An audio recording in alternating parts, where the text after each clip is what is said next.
Welcome to exam विवेचना। तो दोस्तों, जो आज का ये लेक्चर रहेगा, वैसे तो आपको पर्याप्त लेक्चर मेरे द्वारा अवेलेबल करवाए गए हैं, फिर भी ये लेक्चर आपके समक्ष लाना मुझे ज़रूरी लगा। तो सुबह ही आप इसे देख लेना जैसे ही आपको ये अवेलेबल हो जाता है। ठीक है, परीक्षा से पहले एक बार ज़रूर देख लेना। यहाँ से आपको 1 या 2 अंक परीक्षा में देखने के लिए मिलेंगे। ठीक है, तो अभी मुझे बनाना पड़ा ये, मुझे लगा कि आपको दे देते हैं इस लेक्चर को, यहाँ से प्रश्न बने तो आप इसे सही कर लोगे। ठीक है, तो देखिए क्या है ये। इसमें पूछा जाएगा अगर मार्क्सवाद के प्रवर्तक कौन थे, तो ये कार्ल मार्क्स थे। मनोविश्लेषणवाद के प्रवर्तक कौन थे, सिगमंड फ्राइड। सोरेन किरकेगार्ड द्वारा प्रतिपादित था अस्तित्ववाद, या अस्तित्ववादी विचारों के प्रतिपादक थे सोरेन किरकेगार्ड। फ्रेडरिक नीत्शे एक अस्तित्ववादी दार्शनिक के रूप में रहे थे और इनका समय 1844 से लेकर 1900 ईस्वी रहा है। फ्रेडरिक नीत्शे भी एक अस्तित्ववादी थे, इसका भी ध्यान रखना है। फिर है शैली विज्ञान के प्रमुख विचारकों में डॉक्टर कृष्ण कुमार शर्मा का नाम लिया जा सकता है। इन्होंने शैली विज्ञान का सैद्धांतिक विवेचन प्रस्तुत किया। फिर फर्डिनांड द सस्यूर को आधुनिक भाषा विज्ञान के जनक के रूप में जाना जाता है। शैली विज्ञान भाषा विज्ञान एवं साहित्य शास्त्र दोनों की सहायता लेता हुआ भी दोनों से अलग स्वतंत्र विज्ञान है। शैली विज्ञान एक और भाषा शैली का अध्ययन साहित्य शास्त्र के सिद्धांतों के आधार पर करता है, जिसमें रस, अलंकार, वक्रोक्ति, ध्वनि, रीति, वृत्ति, प्रवृत्ति, शब्द शक्ति, गुण, दोष, बिंब, प्रतीक आदि आते हैं। ध्यान रखिएगा शैली विज्ञान में क्या क्या आता है। शैली विज्ञान में आते हैं आपके रस, अलंकार, वक्रोक्ति, ध्वनि, रीति, वृत्ति, प्रवृत्ति, शब्द शक्ति, गुण, दोष, बिंब, प्रतीक आदि।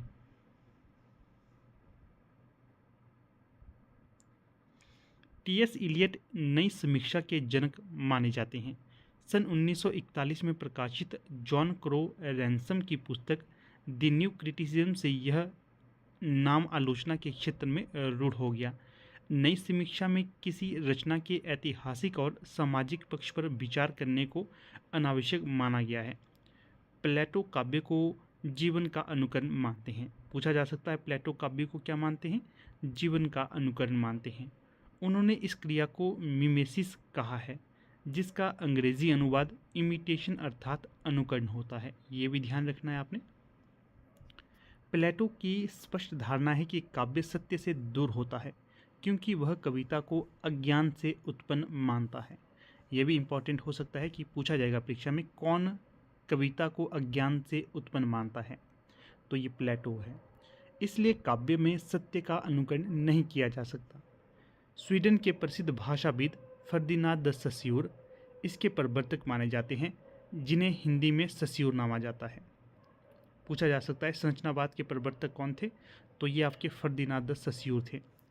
संरचनावादी तरीकों को विभिन्न क्षेत्रों जैसे नृविज्ञान, समाजशास्त्र, मनोविज्ञान, साहित्यिक आलोचना और यहाँ तक कि वास्तुकला में भी लागू किया गया है। ये भी ध्यान रखिए तथ्य। संरचनावाद के प्रमुख विचारक कौन थे? संरचनावाद के प्रमुख विचारक के तौर पर मनोविज्ञान को दर्शनशास्त्र से अलग करके क्रमबद्ध अध्ययन करने का श्रेय संरचनावाद को जाता है, जिसके प्रवर्तक विलियम वुंट, जिनका समय 1832 से लेकर 1920 तथा E.V. टिचनर, जिनका समय 1867 से लेकर 1927 तक का माना जाता है। ये दोनों विद्वान आपने याद रखने हैं। आगे क्या है, आगे है उत्तर संरचनावाद साहित्यिक सिद्धांत।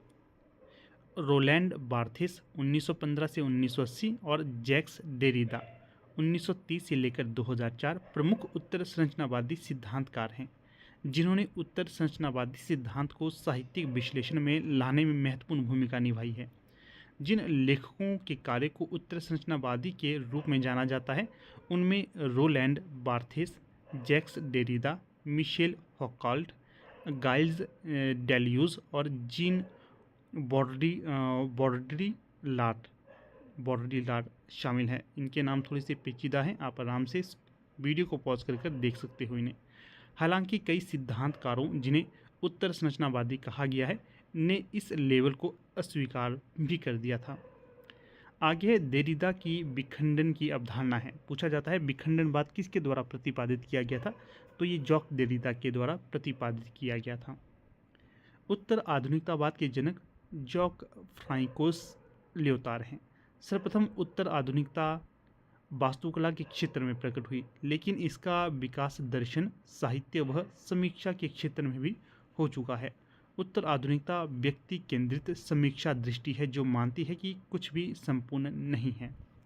जीन फ्रांसवा लियोटार को अपने 1979 के काम the post modern condition a report on knowledge में दार्शनिक संदर्भ में उत्तर आधुनिक शब्द का प्रयोग करने वाले पहले व्यक्ति होने का श्रेय दिया जाता है।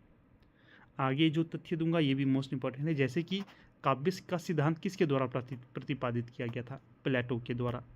अनुकरण सिद्धांत, त्रासदी सिद्धांत, विरेचन सिद्धांत मुख्यतः किसके द्वारा प्रतिपादित किया गया, अरस्तु के द्वारा।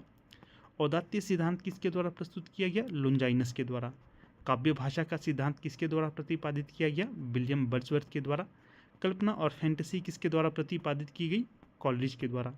आलोचना का स्वरूप किसके द्वारा प्रतिपादित किया गया, मैथ्यू अर्नॉल्ड के द्वारा।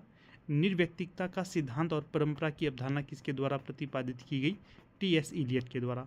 और मूल्य सिद्धांत किसके द्वारा दिया गया था, आई.ए. रिचर्ड्स के द्वारा।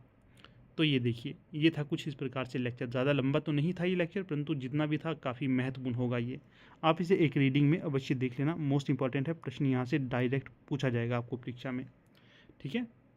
तो इसे आप जैसे देखिए, परीक्षा आपकी होगी, एक तो होगी 10 से 11, और उसके बाद जो 11 के पश्चात आपको समय मिलेगा उस समय आप इसे देख लेना। डायरेक्ट प्रश्न यहाँ से आपको परीक्षा में पूछे जाएंगे। मोस्ट इंपॉर्टेंट है ये लेक्चर आपके लिए, ठीक है। तो चलिए, धन्यवाद।